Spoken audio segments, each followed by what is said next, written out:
Friends, welcome to கிராமத்து பொண்ணு பிரியா. எல்லாரும் எப்படி இருக்கீங்க? நான் ரொம்ப நல்லா இருக்கேங்க. இந்த வீடியோ போன வீடியோலேருந்து அப்படியே கன்டினியூ பண்ணி எடுத்திருக்கேன். வாங்க வீடியோக்குள்ளே போகலாம்.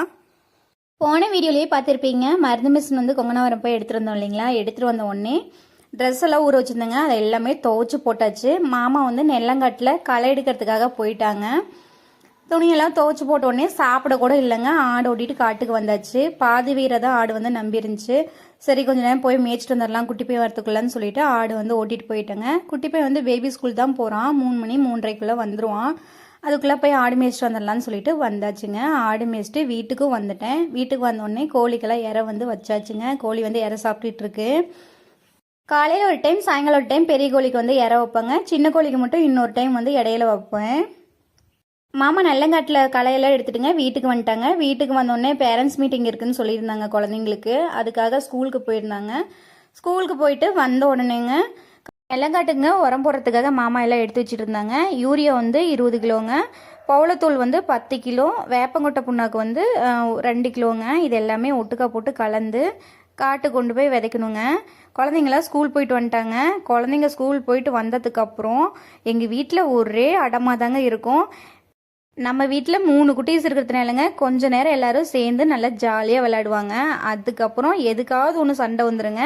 யாராவது ஒருத்தர் பொனஸ் பண்ணிட்டு அழுதுகிட்டு அது மாதிரி தாங்க பண்ணிகிட்டு இருப்பாங்க. நம்ம செய்கிற வேலையை விட்டுட்டு இவங்கள வேற அப்பப்போ திட்டிக்கிட்டு மிளட்டிக்கிட்டு ஏதாவது ஒன்று பண்ணிகிட்டு இருந்தோம் அப்படின்னா தான் அவங்க கொஞ்ச நாச்சும் அமைதியாக இருப்பாங்க. அதே மாதிரி தான் குட்டி பையனும் இப்போ வேலை பண்ணிகிட்டு இருந்தான். குழந்தைங்க விளையாடும்போது ஒவ்வொரு டைம் பார்த்தா ரொம்ப ஆசையாக இருக்குங்க. ஆனால் சண்டை போடும்போது பார்த்தோம் அப்படின்னா அவ்வளோ கோவம் வரும். அவங்கள அப்படியே சைடில் 2 திட்டி விட்டுட்டு அதுக்கப்புறம் மாமா உரம் கலக்கிறேன்னு சொல்லிட்டு இருந்தாங்கன்னு சொல்லிட்டுங்க சுத்தமாக நான் கூட்டி விட்டுட்டேன். மாமா வந்து உரம் கலக்க ஸ்டார்ட் பண்ணிட்டாங்க. ஃபஸ்ட்டுங்க யூரியாவை ஃபஸ்ட்டு கீழே கொட்டிட்டு அதுக்கப்புறம் வேப்பங்கொட்டை புண்ணாக்கு வந்து கொஞ்சம் கொஞ்சமாக கொட்டி கலந்துட்டு இருந்தாங்க. எல்லாமே கொட்டிட்டு அதுக்கப்புறம் போட்டு கலந்துக்கலாம் மாமானா. மாமா வந்து கொஞ்சம் கொஞ்சமாக தான் கொட்டி கலப்பேன் அப்படிங்கிற மாதிரி கலந்துட்டு இருந்தாங்க. அந்த 2 கிலோ தாங்க இருக்குது. அதை ஃபுல்லாக போட்டு கலந்து விட்டுட்டோம் அப்படின்னா பவுளத்தூள் கூட கொஞ்சம் கொஞ்சமாக போட்டு கலந்துக்கலாங்க. ஆனால் அவர் எது பண்ணாலும் அப்படியே பொறுமையாக நிதானமாக பண்ணணும் அப்படிம்பாரு. நான் பண்ணேன் அப்படின்னா அந்த வேலையை எப்படா சீக்கிரம் முடிக்கணுமோ அப்படி தாங்க பண்ணுவேன். அது மாதிரி பண்ணிகிட்டு இருந்தாங்க. குட்டி பையன் அதுக்கப்புறம் அவங்க அப்பாட்ட உட்காந்துட்டு நான் பேசிகிட்டு இருந்தான். அவங்க அப்பாவுக்கு ஏதாவது வேலை செய்யும்போது யாருமே அவர்கிட்ட பேசக்கூடாது. அவர் பாட்டுக்கு அந்த வேலையவே தான் செஞ்சிட்டு இருப்பாரு. யாராவது பேசினாங்க அப்படின்னா அதுக்கு ரிப்ளைவே வராதுங்க. 10 டைம் பேசணும் அப்படின்னா தான் அவர் ஏதாவது ஒரு வார்த்தை 2 வார்த்தை சொல்லுவார். அதே மாதிரி தான் குட்டி பையன்கிட்ட பண்ணிகிட்டு இருந்தார். நான் எந்த வேலை செஞ்சாலும் சரிங்க, யார்ட்டையாவது ஒன்று பேசிட்டு வேலை செஞ்சேன் அப்படின்னா தான் எனக்கு செஞ்ச மாதிரியே இருக்கும். வேலையை சீக்கிரம் முடிஞ்சிருங்க. அந்த வேலை செய்கிற டயர்டும் வந்து தெரியாது. ஆனால் மாமா எனக்கு அப்படியே டோட்டலாக ஆப்போசிட்டாக இருப்பார். இந்த பவுளத்தூளை கீழே கொட்டி முடிச்சதுக்கப்புறங்க கலர்றதுக்கு ரொம்பவே கஷ்டப்பட்டுட்டு இருந்தாருங்க. ரொம்ப ஒரு மாதிரி நெடியெடுதுங்கிற மாதிரி சொல்லிட்டு இருந்தாங்க. இந்த பவுளத்தூள் போட்டோம் அப்படின்னா காட்டில் வந்து அந்த பூச்சியெல்லாம் இருக்காதுங்க, எல்லா பூச்சியும் செத்து போயிடும். தளவில் அப்படியே பூச்சி கூடு கட்டின மாதிரி வெள்ளை வெள்ளையாக அப்படியே பூச்சி கூடு கட்டிங்க. அதுக்குள்ளே வந்து பூச்சி இருக்குது. இந்த பவுளத்தூள்லாம் போட்டோம் அப்படின்னா அது எல்லாமே சரியாயிருங்க. காடு நல்லா கருகருன்னு பயிர் நல்லா சூப்பராக வரும். காட்டுக்கு வந்து வந்தாச்சு. 3 குட்டி வாண்டுகளை காட்டுக்கு வந்து கூட்டிகிட்டு வந்துட்டேங்க. இங்கே கூட்டிகிட்டு வந்ததுக்கப்புறம் ஏன்டா இவங்களை கூட்டிகிட்டு வந்தங்கிற மாதிரி ஆகிப்போச்சு. நானும் காட்டுக்குள்ளே இறங்குறேங்கிற மாதிரி குட்டி போய் வந்து ராவடி பண்ணிகிட்டே இருந்தான். நீ எங்கேயும் போவேணா சாமி, கொஞ்ச நேரம் செல்லு பாருன்னு சொல்லி செல்லு கொடுத்துங்க. அதுக்கப்புறம் அம்மா வீடு நம்ம நெல்லங்காட்டிலேருந்து கொஞ்சம் தூரம் தான் அம்மா வீடு. அம்மா வந்து கூட்டிகிட்டு போயிட்டாங்க. கூட்டிகிட்டு போனதுக்கப்புறம் நான் கொஞ்சம் நேரம் களை எடுத்துகிட்டு இருந்தேன். மாமா எங்கூட எடுத்துகிட்டு இருந்தாங்க. 6 மணி ஆனால் இருட்டு கட்டி போயிருதுங்க. இப்போ மணி 5:30க்கு மேலே ஆயிடுச்சு. இப்பயே நல்லா இருட்டு கட்டி போச்சு. நானும் ஒரு 6 மணி வரைக்கும் களை இழுத்துட்டுங்க. அதுக்கப்புறம் மாமா வந்து உரமூட்டை அங்கங்கே எடுத்துகிட்டு வந்து வைக்க சொன்னாங்க. அந்த வேலையை பார்த்துட்டு இருந்தேன். அம்மா வீடு கத்திரிக்காய் செடி வந்து ஊனியிருக்காங்க. அந்த கத்திரிக்காய் செடியில் கத்திரிக்காய் வந்து நல்லா ஃப்ரெஷ்ஷாக சூப்பராக இருக்குங்க. பார்க்க ரொம்ப ஆசையாக இருந்துச்சு. அதனால் கொஞ்சமாக மட்டும் அறுத்துட்டு வந்து வச்சுருக்கேன். அளவில் பார்த்தா தெரியுதாங்க, லைட்டாக வெள்ளை வெள்ளையாக இருக்கிற மாதிரி இருக்குது. இதுக்கு தாங்க மாமா வந்து உரம் போட்டுட்ருக்காங்க. பாதிக்காடு தாங்க உரம் வந்து போட்டிருந்தாங்க. அதுக்கெல்லாம் நல்லாவே இருட்டு கட்டி போச்சு. இருட்டுலேயே மாமா வந்து உரம் போட்டுட்டு இருந்தாங்க. பார்க்கறதுக்கே கொஞ்சம் கஷ்டமாக இருந்துச்சுங்க. 2 பேருமே இன்னும் அந்த இருட்டில் தாங்க இருக்கும். சுற்றி காடுங்க, நல்லா கருகுமுன்னு இருக்குங்க. 25, 26 வந்து மழை இருக்குதுன்னு சொல்லியிருந்தாங்க. நான் இந்த வீடியோ எடுக்கும்போது 21 வந்து இந்த வீடியோ எடுத்துகிட்டு இருக்கேங்க. இன்றைக்கி போட்டு விட்டுட்டோம் அப்படின்னா 4-5 நாளையில் எப்படியும் காட்டில் போய் நல்லா செட் ஆயிருங்க. மழை வந்தாலும் பிரச்சனை இல்லை. அப்படி இல்லை அப்படின்னா வேறு காட்டுக்கெல்லாம் உரத்தெல்லாம் அடிச்சுட்டு போயிருங்க. வீட்டுக்கு வந்தோடனே ஃப்ரெஷ்ஷாக குளிச்சுட்டுங்க மறுபடி காலையில் போட்டு போன ட்ரெஸ்ஸையும் எடுத்து போட்டுட்டு சந்தைக்கு வந்து போயாச்சு. தம்பி வந்து வரேன்னு சொல்லியிருந்தான். நானும் தம்பியும் போயிட்டு வந்துட்டோம். சாப்பாடு போகிறதுக்குள்ளாரையே ஒரு டம்ளர் அரிசி வந்து தண்ணியில் போட்டு வச்சு விட்டுட்டே போயிட்டேங்க. காலையில் சப்பாத்திக்கு செஞ்ச குழம்பே மீதி இருந்துச்சுங்க. போய் என்னென்ன காய் வாங்கினேன்னு சொல்லிட்டு பார்க்கலாங்க. கொத்தமல்லி தழை, புதினா தழை, காளான், அதுக்கப்புறம் பீட்ரூட்டு, வெங்காயம், சின்ன வெங்காயம், அந்த பெரிய வெங்காயத்துலேயே குட்டியாக இருக்கும் இல்லைங்களா, அந்த வெங்காயம், எலுமிச்சப்பழம், உருளைக்கிழங்கு, பாவக்காய், கேரட்டு, இது தாங்க வாங்கினோம். அதுக்கப்புறம் ஸ்நாக்ஸ்க்கு சோளக்கருதும் பாப்கார்னும் வாங்கிட்டு வந்துருந்தேங்க. காலையில் வச்ச குழம்புக்கு சைடிஷாக பாவக்காய் வந்து லைட்டாக வறுக்கலான்னு சொல்லிட்டு மாமா இதெல்லாம் கட் பண்ணி வச்சுருந்தாங்க. நான் வந்து வறுத்துட்டு இருந்தேங்க. தோசைக்கல்லில் போட்டு இப்படி வறுத்து கொடுத்தோம் அப்படின்னா குழந்தைங்க நல்லா சூப்பராக சாப்பிட்டுக்குவாங்க. அந்த கசப்பு வந்து கொஞ்சம் கூட இருக்காதுங்க. இந்த வீடியோ அடுத்த நாள் காலையில் எடுத்த வீடியோங்க. நேற்று முளைக்கட்டி வச்ச பச்சைப்பயிர் வந்து கொஞ்சம் இருந்துச்சுங்க. அந்த பச்சைப்பயிர் கூடயே நாட்டு சக்கரை கொஞ்சமாக போட்டு குழந்தைங்களுக்கு காலையில் சாப்பிட்டு கொடுத்துட்டோம் அப்படின்னா அதை சாப்பிட்டாங்கன்னா சாப்பாடு செய்கிற வரைக்கும் கொஞ்சம் நேரம் கம்முன்னு இருப்பாங்க. இல்லைனா நைன்னு ஒரு மாதிரி பொனஸ் பண்ணிகிட்டே இருப்பாங்க குட்டி பையன். அவங்களுக்கு வந்து காலையிலேயே போட்டு கொடுத்துட்டேன். பனியில் வந்து குழந்தைங்கள காலையில் எவ்வளோ அளவுக்கு வெளியே விடாது இருக்கிறோமோ அந்தளவுக்கு குழந்தைங்களுக்கு வந்து சளி பிடிக்காதுங்க. காலையில் நல்லாவே விருப்படிக்குது. விசு விசு விசுன்னு காற்றடிச்சிட்டே இருக்குங்க. அந்த காற்று தெரிஞ்சாவே குழந்தைங்களுக்கு நல்லாவே சளி பிடிச்சிக்கும். காலையில் குழந்தைங்களுக்குலாம் ஸ்நாக்ஸ் போட்டு தரத்துக்கு முன்னாடியே கோழிக்கெல்லாம் ஃபஸ்ட்டு இற போட்டு வச்சாச்சுங்க. பாதி கோழி சாப்பிட்டுட்டு இருக்கு, பாதி கோழி சாப்பிட்டு போயிடுச்சுங்க. ஆற்று தண்ணி வந்து காலையிலே விட்டுட்டாங்க. அது வந்து டேங்க் வந்து போட்டு விட்டாச்சுங்க. வாரத்தில் ஒரு 2 நாளைக்கு விடுவாங்க. எப்போ விடுவாங்கன்னே தெரியாதுங்க. ஆனால் வாரத்தில் 2 நாளைக்கு தண்ணி வந்து கன்ஃபார்மாக வரும். அதுக்கப்புறம் என்னங்க வேலை, சமைக்கிறதுக்கு வந்து ஸ்டார்ட் பண்ணியாச்சுங்க. இன்றைக்கி வந்து கொத்தரங்காய் பொரியல் செய்யலான்னு சொல்லிட்டுங்க. கொத்தரங்காயெல்லாம் கட் பண்ணி அதில் கொஞ்சமாக உப்பு போட்டு ஒரு உருளைக்கிழங்கு மட்டும் கட் பண்ணி போட்டு விசில் வந்து போட்டு விட்டாச்சுங்க. கொத்தரங்காய்க்கு அவரைக்காய்க்கலாங்க எங்கள் ஊர் சைடு கடலக்கொட்டை மிளகுடி போட்டு செய்வாங்க. டேஸ்ட் நல்லா சூப்பராக இருக்குங்க. கடலக்கொட்டை மிளகுடினாங்க வேர்க்கடலை இருக்கிறீங்களா, அதை வந்து நல்லா தொளிச்சிட்டு அது கூடயே கொஞ்சமாக வர கொத்தமல்லிங்க, பெருஞ்சீரகம், சின்னதாக பட்டை எல்லாமே போட்டு நல்லா வறுத்ததுக்கப்புறங்க காஞ்ச மிளகாய் எந்த அளவுக்கு வேணுமோ அதையும் போட்டு நல்லா வறுத்துட்டுங்க. கருவேப்பிலை, உப்பு சேர்த்துங்க. நல்லா அரைச்சி எடுத்துட்டோம் அப்படின்னா சூப்பரான கடலக்கொட்டை மிளகுடி ரெடிங்க. எல்லா குழம்புக்குமே போடலாம். டேஸ்ட் நல்லா சூப்பராக இருக்கும். அதுக்கு தாங்க நான் எல்லாமே ரெடி பண்ணிகிட்ருக்கேன். மாமாவுக்கு இந்த வாரம் டே ஷிஃப்ட்டுங்க. அவர் 5:30க்கெல்லாம் வேலைக்கு போயிடுவாங்க. இன்றைக்கும் மாமா வந்து வேலைக்கு கிளம்பிட்டாங்க. சமையல் வேலையெல்லாம் முடிச்சதுக்கப்புறம் குழந்தைங்களை வந்து குளிக்க வச்சு சாப்பிட வச்சுங்க. இன்றைக்கி நான் தாங்க ஸ்கூலில் கொண்டு போய் விடணும். அவங்க அப்பா இருந்தாங்க அப்படின்னா கொண்டு போய் விடுறது கூட விட்டுட்டு வந்துடுவாங்க. அதுக்காகவே வேலையெல்லாம் கொஞ்சம் சீக்கிரமாக செஞ்சிட்ருக்கேங்க. கொத்தரங்காய் பொரியல் செய்கிறனாவே ரொம்ப லேட் ஆகுங்க. ஃபஸ்ட்டு கொத்தரங்காயெல்லாம் அரிஞ்சு அதெல்லாம் விசில் விட்டதுக்கப்புறங்க வேர்க்கடையெல்லாம் தொளிச்சு எல்லா மசாலாவையும் சேர்த்து நல்லா வறுத்து அரைச்சி எடுத்து தனியாக வைக்கணுங்க. அதுக்கப்புறம் தாளித்து விட்டுட்டு மறுபடியும் அந்த உருளைக்கிழங்கு தோல்லாம் உளிச்சு எல்லாம் எடுத்து போட்டு வணக்கி விடுறதுக்குள்ளே போதும்னு ஆயிருங்க. இதுக்கு நடுவாண்டா குழந்தைங்கள வேற சமாளிக்கணும். அவங்க வேற ஏதாவது ஒன்று வந்து பேசிட்டு குறுக்க ஏதாவது ஒரு கேள்வி கேட்டுட்டு ஏதாவது ஒன்று பண்ணிகிட்டே தான் இருப்பாங்க. ப்ரெஷ்ஷை காணாமா பேஸ்ட்டை காணாமான்னு சொல்லிட்டு யாராவது ஏதாவது ஒன்று கேட்டே தாங்க இருப்பாங்க. இவங்கெல்லாம் காலையில் ஸ்கூல் அனுப்புறதுக்குள்ளே போதும்னு ஆயிருங்க. குட்டி பையன் வந்து இன்ன வரைக்கும் பெட்ரூம்லேயே கம்முன்னு உட்காந்துருந்தான். அதுக்கப்புறம் இப்போ சமையல் ரூமுக்கு வந்து வந்துட்டார். சமையல் ரூமுக்கு வந்துட்டார் அப்படின்னா நம்மளை சமைக்கவே விட மாட்டான். நான் இதை பண்ணுறேன் அதை பண்ணுறேங்கிற மாதிரி குறுக்கு ஏதாவது ஒன்று பண்ணிகிட்டே இருப்பான். அவனையும் கொஞ்சம் நேரம் அப்படியே கையில் எடுத்து வச்சு அவங்ககிட்ட ஏதாவது ஒன்று பேசிக்கிட்டே அப்படியே சமைச்சிட்டு இருந்தேங்க. குட்டி பையன் இப்போ தாங்க வாய் பேச பழகியிருக்கான். நல்லா வாய் பேச கற்றுக்கிட்டான். அவன் பேசுகிற ஒவ்வொரு வார்த்தையும் அவ்வளோ சூப்பராக இருக்குங்க. கேட்கறதுக்கு ரொம்பவே ஆசையாக இருக்கும்.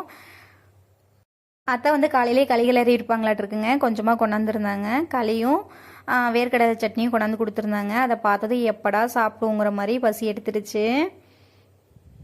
கொத்தரங்காய் வெந்ததுக்கு அப்புறங்க அதை வந்து தாளித்து விட்டாச்சு. தாளித்து விட்டுட்டு கொஞ்சமாக தண்ணி வந்து விட்டுருந்தேங்க. தண்ணி விட்டுருந்தோம் அப்படின்னா தான் அந்த மசாலாலாம் சேர்ந்து உள்ளே இறங்கும் போது டேஸ்ட் நல்லா சூப்பராக இருக்குங்க. இதுக்கு வந்து கடலக்கொட்டை மிளகுடி எல்லாமே அரைச்சி தனியாக எடுத்து வச்சுட்டேங்க.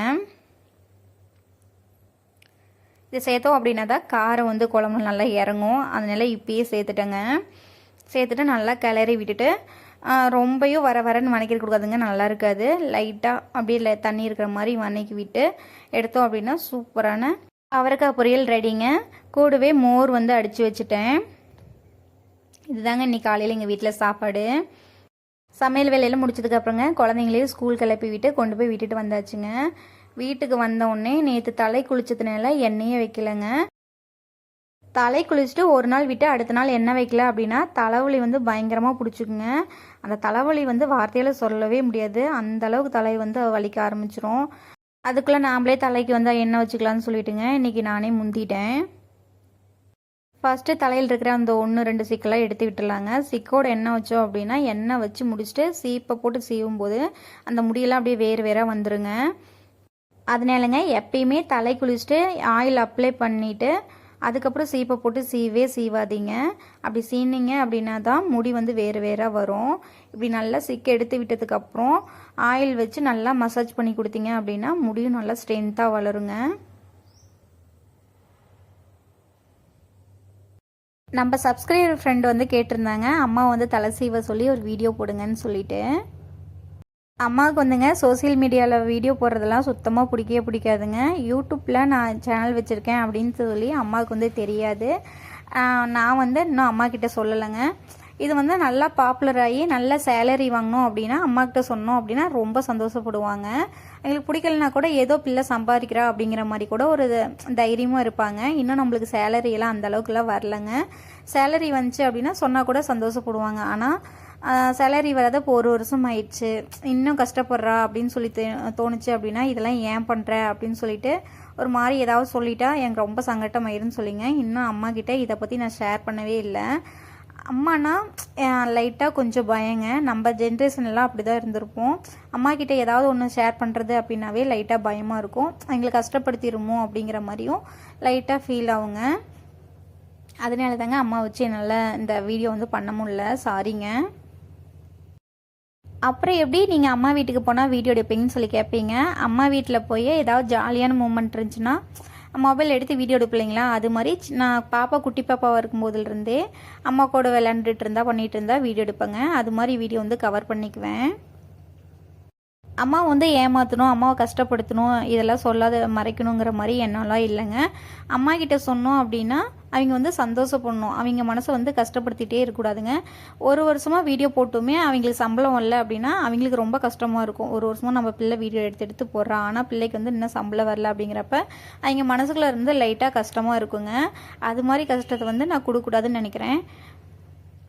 நான் இந்த யூடியூப் சேனல் நம்பி மட்டுமே பிழைக்கலைங்க. ஆடு, கோழி, விவசாயம் அப்படின்னு சொல்லிட்டு எல்லாத்தையுமே பார்த்துட்டு அப்படியே குழந்தைங்களையும் பார்த்துட்டு இப்படி தாங்க என்னோடய லைஃப் வந்து போயிட்டுருக்கு. சப்போர்ட்டுக்கு கொஞ்சம் யூடியூப் ரன் பண்ணி நல்லா சூப்பராக போயிடுச்சு அப்படின்னா நம்மளுக்கு கொஞ்சம் சம்பளம் வருங்க. அந்த சம்பளத்தை வச்சு குழந்தைங்களுக்கு ஏதாவது செய்யலான்னு சொல்லி தான் இதை வந்து நான் செஞ்சிட்ருக்கேன். அதனால யூடியூப் சேனலில் வீடியோ போடுறதுல எனக்கு பிடிக்காதுனால இல்லைங்க. எனக்கு பிடிச்சதுனால தான் நான் 1 இயராக சம்பளம் வரலன்னா கூட வீடியோ வந்து எடுத்து போட்டுட்ருக்கேன். இப்போ வந்து சம்பளம் வந்து கொஞ்சம் கொஞ்சமாக ஏறிட்டுருக்கு. $100 வந்தால் தாங்க வித்ட்ரா வந்து பண்ண முடியும். இன்னும் எவ்வளோ நாள் ஆகும்னு சொல்லி தெரியல. $100 அச்சீவ் பண்ணிவிட்டு சேலரி வந்து நான் வித்ட்ரா பண்ணேன் அப்படின்னா கண்டிப்பாக நம்ம சேனலில் வீடியோ போடுறேங்க. கிராமத்திலிருந்து ஒரு பொண்ணு வந்துங்க வீடியோ யூடியூப் சேனலில் போடுறாங்க அப்படின்னா ரொம்ப பெரிய விஷயங்க. நிறைய பேர் நம்ம காது பட நிறையா பேசுவாங்க. அது எல்லாமே நம்ம இக்னோர் பண்ணி போயிட்டே இருக்கணும். என் காது படவுமே நிறைய பேர் நிறைய விதமாக சொல்லி கேள்விப்பட்டிருக்கேன். எங்கிட்ட டைரெக்டாக சொல்ல மாட்டாங்க, யார்ட்டையோ சொல்லி எங்கள்கிட்ட வந்து சொல்லியிருக்காங்க. வீட்டில் நடக்கிற விஷயத்தெல்லாம் எடுத்து போட்டு இதெல்லாம் எதுக்கு தேவையில்லாத வேலை அது மாதிரியெல்லாம் சொல்லியிருக்காங்க.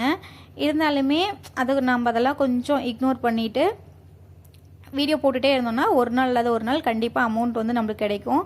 பேசுகிறீங்க யாருமே 10 பைசா நம்மளுக்கு தரமாட்டாங்க. நிறைய பேர் நம்ம ஊரில் இருந்துமே நம்ம சேனல் பார்த்துட்டு தாங்க இருக்காங்க. அவங்க எல்லாமே நேரில் பார்க்கும்போது நல்லா பண்ணுற இதை கொஞ்சம் மாற்றி இப்படி பண்ணால் இன்னும் நல்லாயிருக்கும்னு சொல்லி சொன்னாங்க அப்படின்னா நம்மளுக்கு இன்னும் மோட்டிவேஷனாக இருக்குங்க. ஆனால் யாருமே அப்படி சொல்ல மாட்டாங்க. இதெல்லாம் ஒரு வேலையா அப்படிங்கிற மாதிரி தாங்க போயிட்டுருக்கு. எந்த ஒரு வேலை செஞ்சாலும் சரிங்க, அது மற்றவங்களுக்கு பிடிக்குதா அப்படிங்கிறத நம்ம பார்க்கவே கூடாது. நமக்கு பிடிச்சிருந்துச்சி, நம்ம நேர்மையாக பண்ணோம் அப்படின்னா பயப்படாத எந்த ஒரு தொழில்னாலும் சூப்பராக கொண்டு போடலாங்க. அது வந்து நம்ம லைஃப்க்கு பின்னாடி வந்து என்றைக்காக இருந்தாலும் ஒரு நாளைக்கு கை கொடுக்கும். தலைக்கு நல்லா ஆயில் அப்ளை பண்ணதுக்கப்புறங்க மறுபடியும் சிக் எடுத்துகிட்டு தலை வந்து பின்னல் போட ஆரம்பிச்சிட்டேங்க. எங்கள் அம்மா வந்துங்க ரொம்ப சூப்பராக டிசைனெல்லாம் சடையெல்லாம் பின்ன தெரியாதுங்க. எங்கள் அம்மா பின்னாங்க அப்படின்னா எப்பயுமே இது மாதிரி தான் பின்னி விடுவாங்க. வேறு எது மாதிரியுமே அம்மாவுக்கு வந்து ஒரு கிளிப் போட்டு கூட சடை வந்து போட தெரியாதுங்க. 5வது படிக்கிற வரைக்கும் அம்மா வந்து தலை சீவிட்டாங்க. 5வதுக்கு மேலே 6வதுல ஸ்கூல் போனதுக்கு அப்புறங்க ரிப்பன் வச்சு ஜடை பின்னுறப்ப நானே காலையில் ரெட்டை ஜடை போட்டு ரிப்பன் வச்சு பின்னிட்டு போயிடுவாங்க. அம்மா வந்து அப்போல்லாம் நிறைய காட்டு வேலைக்கு போவாங்க. அவங்களாம் எதிர்பார்த்துட்டு இருக்கவே முடியாதுங்க. அவங்க நேரமாக கூட காட்டு வேலைக்கு கிளம்பிடுவாங்க. அதனால நான் பாட்டுக்கு பின்னல் போட்டு ஸ்கூல் வந்து கிளம்பிடுவேன். அப்பையிலிருந்தே நானே தலை சீவி அதே பழக்கமாயிடுச்சுங்க. ஸ்கூல் போகிறப்பையும் சரி, காலேஜ் போகிறப்பையும் சரி, நானே தான் தலைக்கு வந்து பின்னிட்டு போவேன். அம்மா மோஸ்ட்லி தலையெல்லாம் பின்னிடவே மாட்டாங்க. பின்னா நல்லா இருக்காதுடா மயில, நீ ஏன் பின்னிக்கடா அப்படிங்கிற மாதிரி சொல்லிடுவாங்க. எப்பயுமே இது மாதிரி தாங்க. வீட்டில் இருந்தோன்னா தலை சீவி லைட்டாக நடுவாண்ட கிளிப் போட்டு அதை சுற்றி முடிஞ்சுங்க கொண்ட மாதிரி போட்டுக்குவேங்க. இப்படி போட்டோம் அப்படின்னா நைட்டு வரைக்கும் தலை வந்து கிளையாதுங்க. வீட்டுக்கு வெளியே யாரோ கூப்பிட்ட மாதிரி இருந்துச்சுங்க, அதாங்க போய் பார்த்துட்டு வந்தேன். இப்போ வந்து சிக்கு எடுத்தோம் இல்லைங்களா, இவ்வளோ முடி தாங்க வந்திருக்கு. இதுக்கு முன்னாடிலாம் தலை சீவணும் அப்படின்னா நல்லா வேறாக அவ்வளோ முடி கொட்டுங்க. இப்போ கொஞ்சம் கம்மியாயிடுச்சு. போய் ஃபேஸ் மட்டும் வாஷ் பண்ணிவிட்டுங்க, குங்குமமும் பொட்டு வச்சுட்டு காட்டுக்கு வந்து ஆடு மேய்க்கிறதுக்காக கிளம்பியாச்சுங்க. கொஞ்சம் நேரம் நேரத்துலேயே போய் ஆடு மேய்ச்சிட்டு வந்துட்டோம் அப்படின்னா அதுக்கப்புறம் வீட்டில் கொஞ்சம் நேரம் வெயிலுக்கு இருந்துக்கலாங்க.